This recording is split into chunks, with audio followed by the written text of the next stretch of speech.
Assalamualaikum guys. First of all, I would like to tell you guys the definition of SME. SME is a business that maintains revenues, assets, or a number of employees below certain threshold. The new definition of SME in Malaysia was approved at 14th National SME Development Council meeting in Malaysia. So, these are a few examples of SME company in Malaysia, which is Oil Tech Sdn Bhd, Bericap Sdn Bhd, and also DC Logistics Sdn Bhd. About SME Bank, it is established in 2005. SME Bank is one of the nation's leading development financial institution, DFI, wholly owned by the Ministry of Finance, regulated by Bank Negara Malaysia, and supervised by Ministry of Entrepreneur and Cooperative Development, MECD. SME Bank vision and mission. Their vision is to be the leader in SME ecosystem value creation beyond financial services. Meanwhile, their mission is to be the center of excellence, COE, for SME development. Now, we're going to talk about annual sales turnover and number of full-time employees. For manufacturing sector, there is micro enterprise, small enterprise, and medium enterprise. For micro enterprise, their annual sales turnover would be less than 300,000 ringgit, and the number of full-time employees would be less than 5%. Meanwhile, for small enterprise, the annual sales turnover would be between 300,000 ringgit to less than 15 million ringgit. And their number of full-time employees is 5 to less than 75%.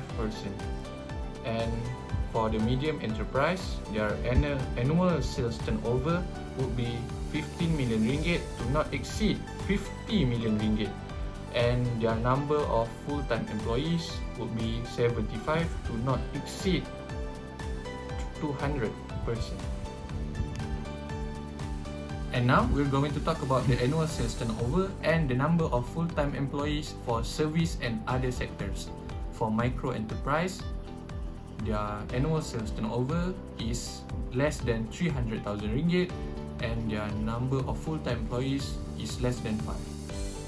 For small enterprise, their annual sales turnover would be 300 ringgit to less than 3 million ringgit, and their number of full-time employees would be 5 to less than 30. And for medium enterprise, their annual sales turnover is 3 million ringgit to not exceed 20 million ringgit. And their number of full-time employees would be 30 to not exceed 75%. Now we talk about the first reason, which is limited access to formal financing. Why it impacts the SMEs? The first point is high collateral requirement. Many SMEs lack significant asset to pledge as collateral, making it difficult for them to secure loans. The second point is complex application process.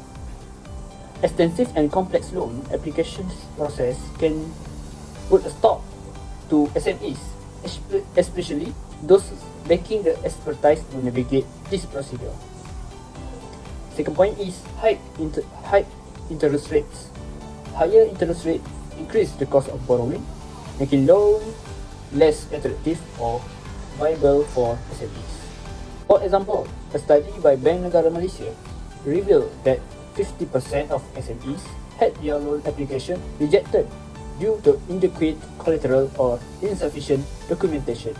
For instance, a small manufacturing firm in Penang struggled to expand its operation because it could not meet the collateral demands of local banks, despite having consistent revenue growth. Now we talk about the second reason, which is insufficient financial literacy and management skills. Why it impacts the SME? The first point is poor financial planning. Without proper financial planning, SMEs cannot accurately forecast their cash flow needs or manage their resources efficiently. The second point is Inadequate budgeting. Inefficient budgeting practice lead to misallocation of funds, making it difficult for SMEs to maintain healthy financial statements. The point is, poor record keeping prevents SMEs from providing the necessary financial documentation to lenders, affecting their ability to secure financing. For example, a retail SME in Kuala Lumpur, despite having a profitable business model, faced continuous rejection from banks due to poorly maintained financial records. The business owner lack of financial management skills led to inconsistent financial statements, causing lenders to perceive the business as high risk. In conclusion, to deal with this issue requires a multifaceted approach, including simplifying loan application process and reducing collateral requirements, enhancing financial literacy among SME owners through targeted training and education programs, providing advisory services to help SMEs improve their financial management practice. By tackling these problems, Malaysia can foster a more supportive environment for SMEs, promoting their growth and contribution to the economy. Hi guys, I will explain to you guys about two of specific support measures or program introduced by the Malaysian government and financial institutions. First of all, we have economic stimulus packages. The Malaysian government introduced several economic stimulus packages, including the Prihatin Rakyat Economic Stimulus Package Prihatin, totaling RM250 billion. It aimed to support businesses, individuals and healthcare service. This package consists of RM128 billion for welfare assistance, RM100 billion to support small and medium businesses, RM2 billion to strengthen the country's economy, and a 20 billion stimulus package that was previously announced by the government. An allocation of RM130 million was also distributed equally to all states to help overcome the COVID-19 pandemic. In addition, the Central Bank, Bank Negara Malaysia, also cut interest rates to 1%. The effectiveness of economic stimulus package like Prihatin includes financial support and liquidity. Prihatin provide direct financial support to SME through grants, wage subsidies and special relief funds. This helped many businesses to continue their operation and maintain the liquidity. Other than that, it also gives an employment support. By helping SME keep their employees, the package sought to stabilize the job market and support consumer spending. Secondly, we have Bank Negara Malaysia Fund for SME.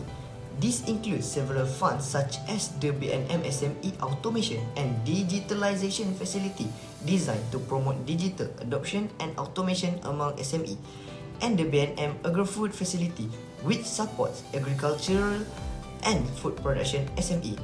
The objective of these funds is to provide access to financing at reasonable cost for SME in all economic sectors. Some funds have been enhanced to provide relief for and to support the recovery of SME. The funds are channeled through participating financial institution (PFI) comprising all licensed bank, prescribed development financial institutions and the Credit Guarantee Corporation Malaysia Berhad. Application must be submitted through any PFI and approval will be subjected to the normal credit assessment of the PFI. The effectiveness of BNM Fund firstly from the Automation and Digitalization Facility, which called as ADF, is it increased the number of SME integrating digital solutions, leading to enhanced operational efficiency and competitiveness.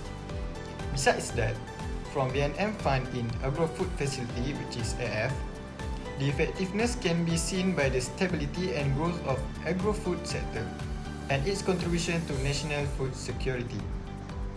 That's all from us. Thank you.